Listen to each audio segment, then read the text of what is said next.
Francophonie, oh yo. Et na Congo, le jeu de la francophonie. Bill Clinton Challenge. Ça, c'est d'abord Bill Clinton. Hello la famille, this is your man et l'homme c'est signature Yemoko levé père de Bino wana. We live here in Washington, Seattle. Every time I come to you in your house, in your cell phone, et puis ça rabiso vraiment plaisir de temps à autre tozonga kapoto beta kama solo na biso na communauté ndengele kaka. Vraiment ça fait toujours plaisir.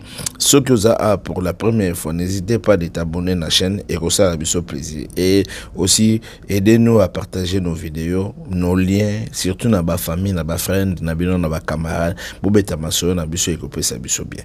Et yebia masolo tout ça le beta masolo ko bo manate to beta masolo toujours que tous à la bien entre biso na biso. Comme moi j'ai toujours l'habitude de vous le dire que la vie c'est un choix, il faut ça la choix qui toko. Mais n'oubliez pas ce que maman nous a dit.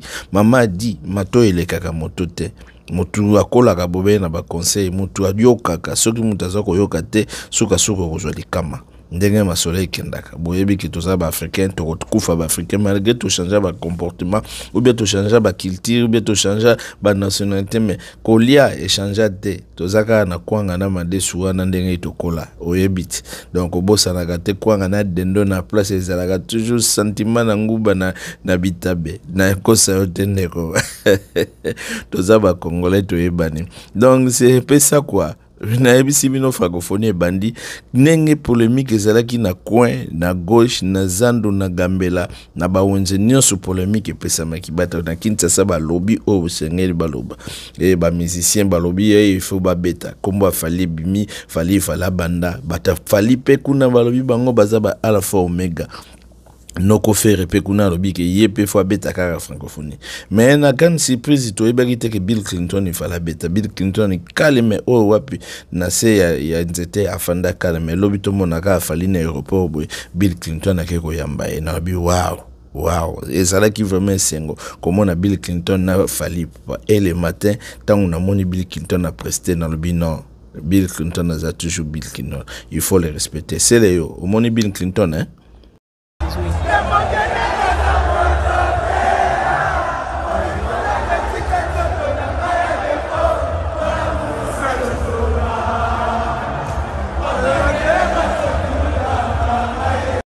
Et là, partout nazo kende bazako tunanga yi okenda wapi ozalaka wapi mon amour salo zonga au dépôt kendo tika moto na na défaut ozoyoka ba parole ya maloba ya kitoko mokili mbeza koyemba lelo ezalaki nde suka batu basepeli batu ba vivre biso pe tozalaki na ba voiture tozo kotala kaka tozola na TV5 na musika tobi mais wow ezalaki vraiment di wow omoni après Bill Clinton il fallait pour pas pesi makamba pesi sengo batu basepeli kutu naza na commentaire ko sala te mais regret za na nini regret nazo regretter muto apesa ki faire conseil na ebite nanya kosa ki faire eza Weranson ou bien za Seleo botika ko induire faire na erreur tala niveau fait gola a raté événement ya monene boy et pas le président apesi meeting ozomona ke président zalaki batutu bazalaki wana et francophonie zaka pona première ezaki ka première journée te lobi ko sala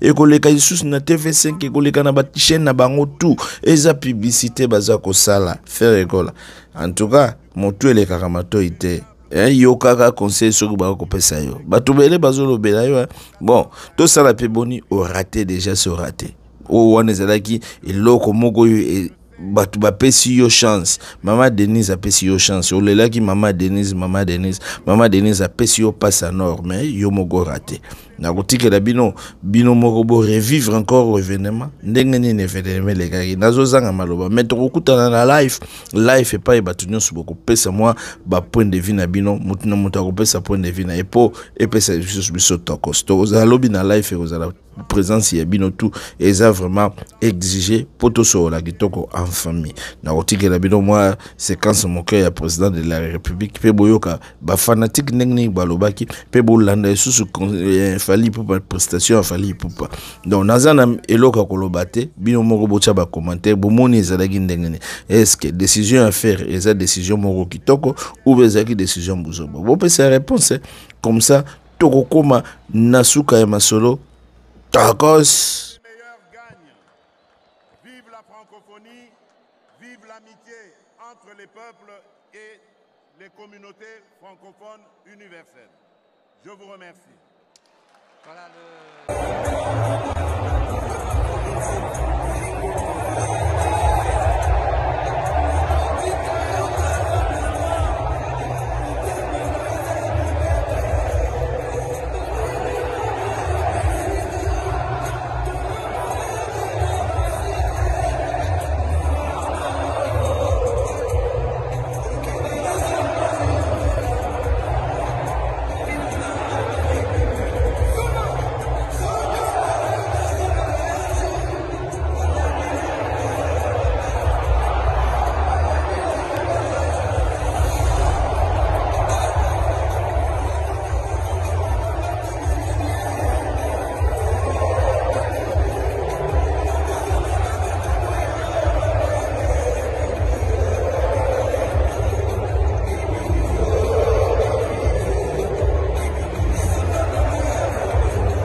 après la prestation de Fally Ipupa.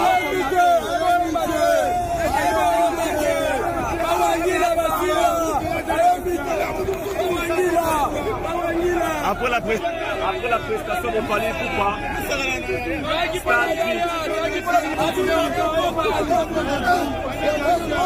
vas-y Tambo, c'est comment?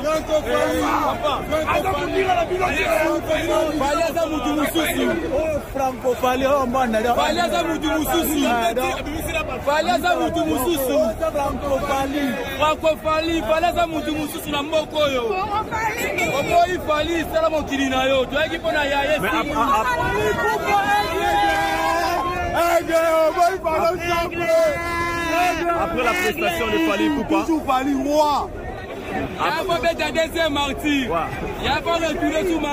après la prestation de Fally Ipupa, stade vide. Encore une fois.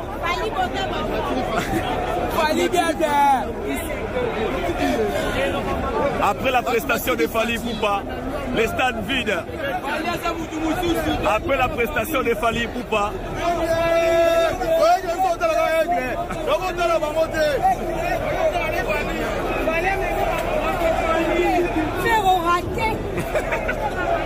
Après la prestation de Fally Ipupa, après la prestation de Fally Ipupa, rien à dire, sans commentaire.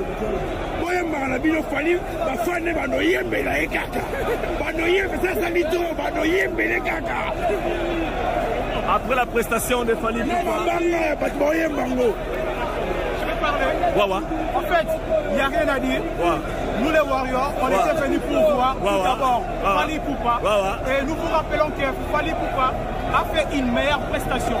Vous voyez vous-même, les images peuvent témoigner. Donc après la prestation de Fally Ipupa, tout le monde veut sortir, tout le monde veut partir. Donc il n'y a rien à dire. On peut dire tout simplement que Fally Ipupa est le numéro 1 de la musique congolaise depuis que le Congo est Congo. Merci beaucoup. Merci beaucoup, merci beaucoup.